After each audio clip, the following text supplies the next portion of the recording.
Puna Grasslands, Peru.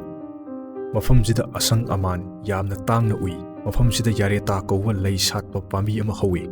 Masi yamna kungna thana hawi. Ahanba hek ubadadi nung asang mamangani. Masi chahi lising ahum surba pambini. Makhoi si kayam thana amasung kungna hawgibu. Mi ama mathakta lep phau putharoi. Ahanba ubadadi Photoshop tawbani haina su khanba yai. Spotted Lake, Canada. Mafamsi Canada gi yamna fazaba mafam amani. Patsi spring amasung winter dadi icham chamba pat ama oi. Adubu summer dadi evaporation tawu maramna mafamsi Atoppa Planet amagi mafam ama mangani. Summer da chawrakna fazaraba kum chahummuk semi. Chahi kayagi mamangdagi kum singsida asokpabu osinba ngambagi top sakti kaya yawi haina thajani. Kum singsi tongan machu oi. Sigi maramdi moida yariba tongan minerals singsinani. Rio Tinto, Spain.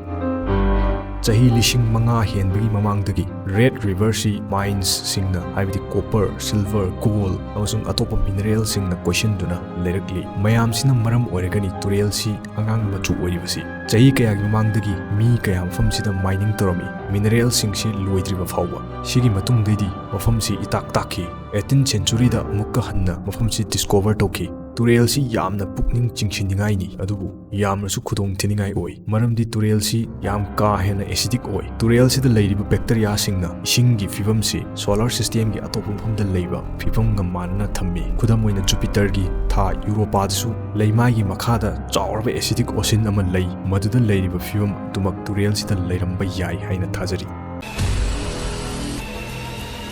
Toyama Bay, Japan. Kariuma nahak Japan da leiriba Toyama Bay gi torban chatpa tarvadi masida uriba angakpan Singi de Pemaraha, Madagascar. Mafam sida ancient animals leiramgani haina irai laina thajaba yaba mafam amani irai laina 330 feet ena wangba machin tumba nungdum singi marakta uba phangba yai national park sigi tangkhai amana forest ni aduga tangkhai amana nungdum ngaktani mafam asi sa kaya gi mayum su oi makhoi singdudi chameleons iguanas frogs amasung lemur gi jati kaya ni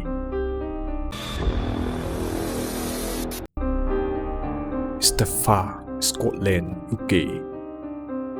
Atoppa si mi tanadaba island amani mafam si yamna chikpa sea birds amasung seal khakta leiba mafam amani nung singsida leiba design amasung structure singsina maram oiraga mafam si yamna mysterious oina uhalle nung sida uriba kalam singsi chahi million kaya gi mamangda volcanic eruption na maram oiraga semkhibani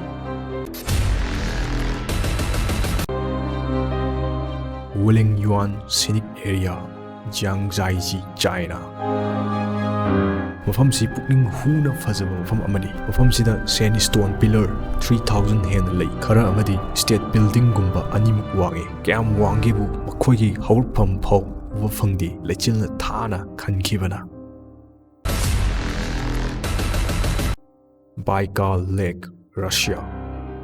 Pachi Prithibigi oina khwaidagi luba amasung liraba amasung khwaidagi chawba fresh water lake amani Pachi January horakpadagina May phawba phamjinduna lei summer gi matamdadi isingsi kayamuk yam senggebu 130 feet phawba sengna uba phangi masigi maramdi Siberian mountain dagi sawdorakpa unsi yamna sengi Baikal Lake da mineral salts amata yaude